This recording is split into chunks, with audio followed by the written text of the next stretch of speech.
Joyce Yabut here! It's been a while and you know kapag ganito ang pormahan natin at tsurahan natin, you know that we have a travel vlog. It's finally December and time na for our vacation. So later, I'll chika to you kung saan na papuntahan natin cause wala pa tayong tulog but I'm so happy cause we're out of here. So later guys, I'll update. Bye!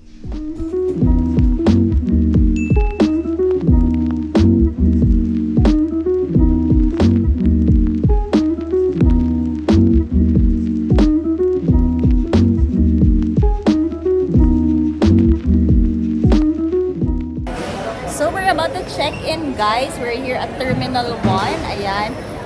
We booked Ana Air for the airlines, but shared pala sila ng PAL. So we're booking at PAL. So yeah, let's go. Okay, I got na our boarding passes here. So let's go to immigration. Let's check kung on a December 24 ba morning 5 a.m. is marami bang tao. So let's go. So there, we're done na sa immigration. Very fast lang here. So we're heading to the lounge because it's 6 a.m. At ang ating palang special guest is Jelly Zone. Wow! Natuto na siya, guys. Sa dami ko kasing gamit. Nagmaleta siya for carry. May naamoy siya. Siyempre, you know what it is. It's Starbucks time. Pero kami will be going to the lounge. Kain tayo. Kasi 9 pa ang boarding namin. So mamaya magchichika ako sa inyo kung saan tayo pupunta, anong mga trip natin. So, okay, we're here. Let's use the lounge. Let's go. So there guys, it will be using the lounges. Ito yung pads. Here are the accredited credit cards. So tour ko kayo guys kung anong mga meron na food here sa lounge. They have arroz caldo, chicken pot pie. Let's check. Yummy. Gusto ko ng mainit ngayon. They have sesame salad. They have pasta also. Ayan. They have chicken yakiniko and they have dim sums also. Ayan. Let's check. Yummers.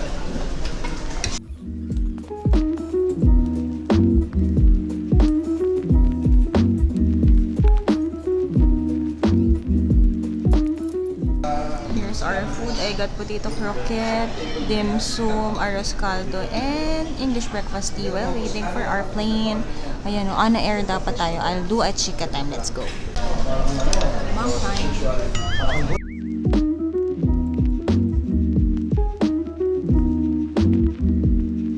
So there guys, we're back and we're settled here at the lounge. So ayun, finally, di ba, tagal na natin sinasabi magla-lounge tayo. And ito, 24 hours naman siya. Finally, nandito tayo sa Terminal 1 because we're flying via Ana Air dapat. Ito na nga ang chika ko, guys. So, ngayon, we're flying to Japan again. Yan pala. Welcome to Japan na naman tayo, guys. So, we'll be going to Fukuoka, Hiroshima, di ba? Mga kakaiba. And we're going to Osaka again to roam around. So, yun, guys. I booked the flight. Kailan ba? December 12. Today is December 24. So, guys, huwag niyo yung gagayahin. Kasi you know what? Nung sinascan ko, alam ko naman talaga December 24 kami aalis. Pero syempre, as a busy person kaming dalawa, sige, bukas na lang, bukas. Yung 20,000 dapat na round trip nung mga November. Ito ay tumataginting na 46,000 pesos na care of the Sir Jelly Zone. Ayan, kaya kasama siya sa frame kasi malaki yung binayad niya dito. So, ang press release is 20,000. Around 20-ish lang. So, gold ako nung chinarge na. Naging doubled. 40. So, yun guys, ang mahal ng flight talaga. Given naman, syempre, we're flying at December 24, tapos balik namin sa January 1 kasi yun lang naman talaga dapat ang malilive natin. So, yun na, you pay na lang for the convenience, yung time na allowed kayo. And si Jello ay may nakita pa sa air, dito, sa lounge. Nakita niyo yung bus. Dito yung bus. So, yun guys. So, I booked through Ana Air. Pero, when we get here at T1, ang Ana Air pala, na I didn't know in 2019, had share sa PAL. So, nagpa-fly din sila through PAL. Ayun nga lang, gusto ko sana ma-experience ni Jello yung Ana experience. Kasi, 5-star yung flight na yun. Tapos, sarap ng food and all. Pero, well, we're at Philippine Airlines din naman. So, ayan, support our company. Baka naman. So, yun guys. Ang share ko ngayon sa ating flights is that, di ba, unlike before, yung mga vlogs natin, naghihintay kayo ng budget after ng travel namin. Now, I'll be breaking down yung mga expenses ko on a daily para hindi kayo nag-aabang ng months kasi like yung Thailand natin, hindi ko na yata na-post yun. Pasensya na kayo, na-delete ko kasi yung mga bagay-bagay. Ba't ganun? Kasi, di ba, dami nangyari. So, ayun, later, I'll show you naman. I'll tour around the plane. Kung gusto nyo lang makita kung anong mumukbangin natin doon. Ngayon, nagmukbang na tayo dito. We had dim sum, I had a rascaldo, and now, I'm having my tea time. So, ayan, finally, it's vacation time. It's our mini moon. Kinasal na pala tayo. So, ayan, cheers. Let's go to Japan later. Mini na naman tayo. Ay!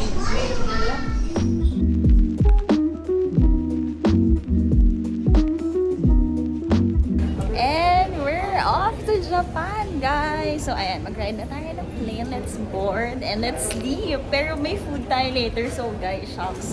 Ano kayo serve, ha? Kakakain lang natin. Kakakain lang namin. So, gusto ko matulog. Di ko alam kung kakain pa ako. Pero let's see. Ang na-expect ko kasi I'll be having cold soba. Kasi akala ko na-air kami. Pero we're here at Pal. Baka adobo na naman po tayo. So, let's go! Excited ako. Wala pa akong tulog. Kasi if hindi nyo alam, meron tayong point of view lens. Ang aking isa pang baby. Follow natin yan. So, ayan. Tapos na ako sober. So, let's go!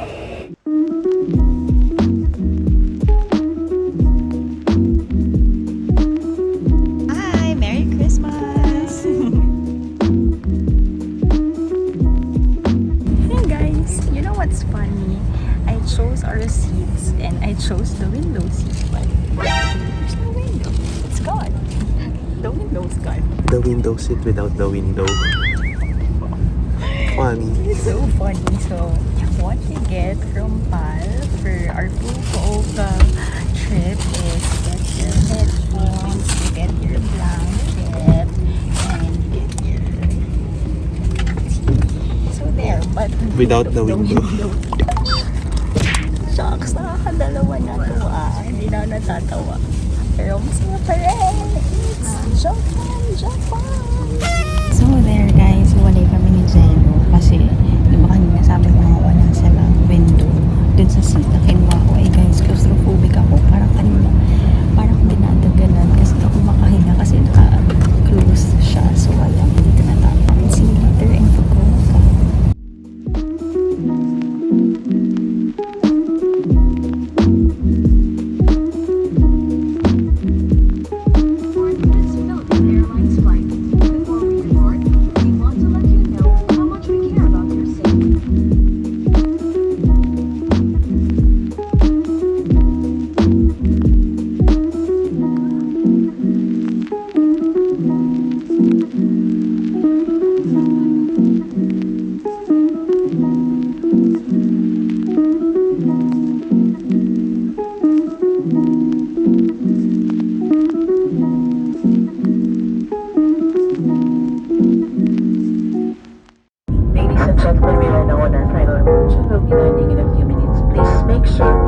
Your seatbelts are securely fastened.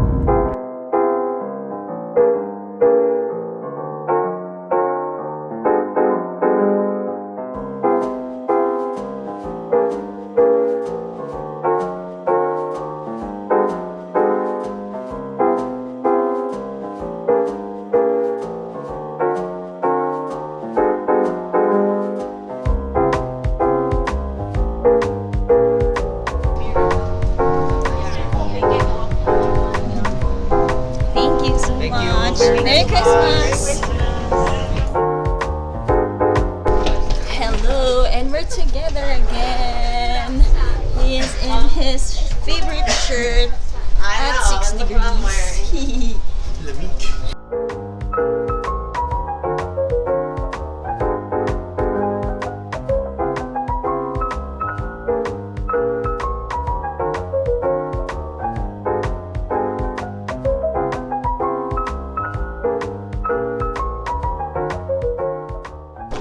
Hey guys! Nakalabas na kami sa immigration. And it's time for the favorite line natin sa travel vlog ni Joyce. Now, welcome to my travel joys in Fukuoka, Japan! Hey! Sarap naman marinig ulit yon. So, ayan guys, nakarating tayo ng Japan nang wala pa tayong tulog. In 2 days, ang tulog lang natin ay 3 hours. Gusto nyo yon? Pero ngayon guys, dahil nakarating kami dito, nang nabook lang namin is flight, hotels, and yung JR pass namin. So, ito yung mga accomplish natin before kami lumabas ng airport.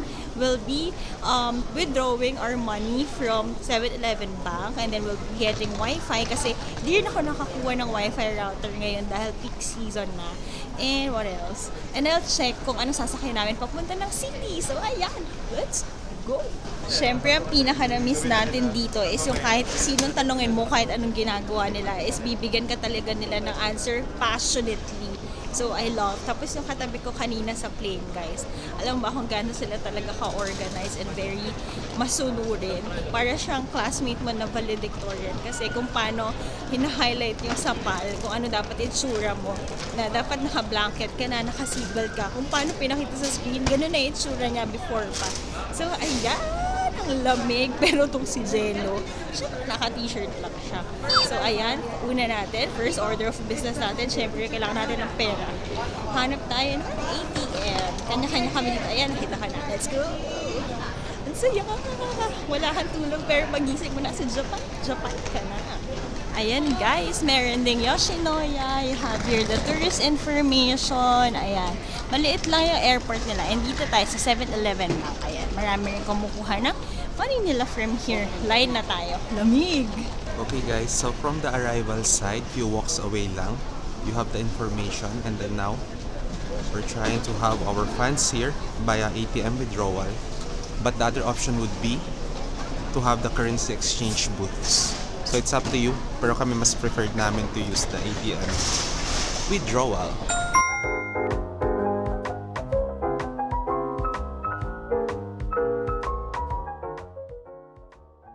There guys, nag-withdraw naman si Jello ngayon, and tinry kong initially 80,000 yen pero exceeds the limit daw. So tinry ko ng 50,000 yen. So yun, lumabas naman siya. So yun muna yung gagamitin ko. So kita niyo naman yung conversion doon.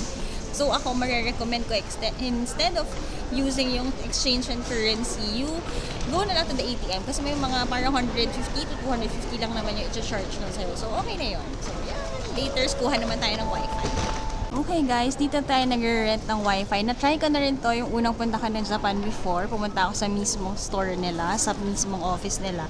And then, here are the rates guys. So for the Wi-Fi rental, I got the 9 days. Since 9 days kami here, unlimited. Since I'll be uploading also yung mga files ko for the vlog. It's 8,580. Ayan. Parang ang lumalabas per day, nasa 377 pesos na.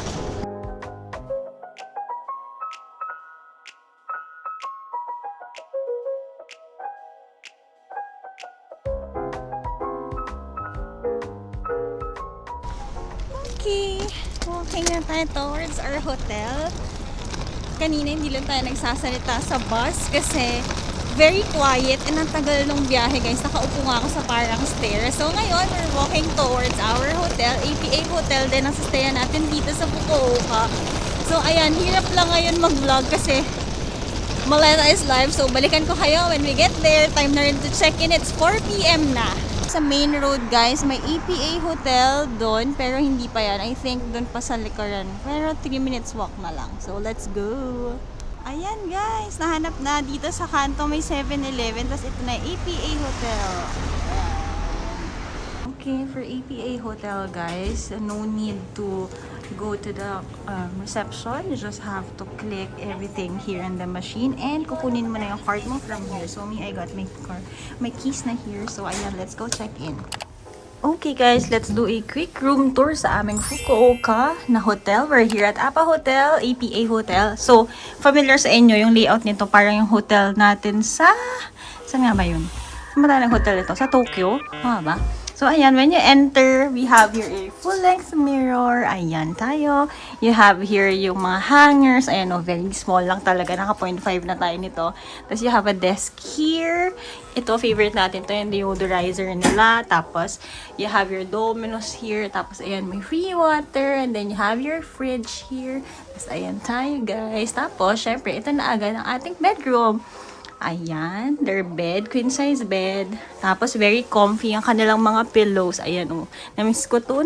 Tapos ito, air conditioning pero ngayon heater dahil tayo ay nasa winter time. And ito yung kanilang origami.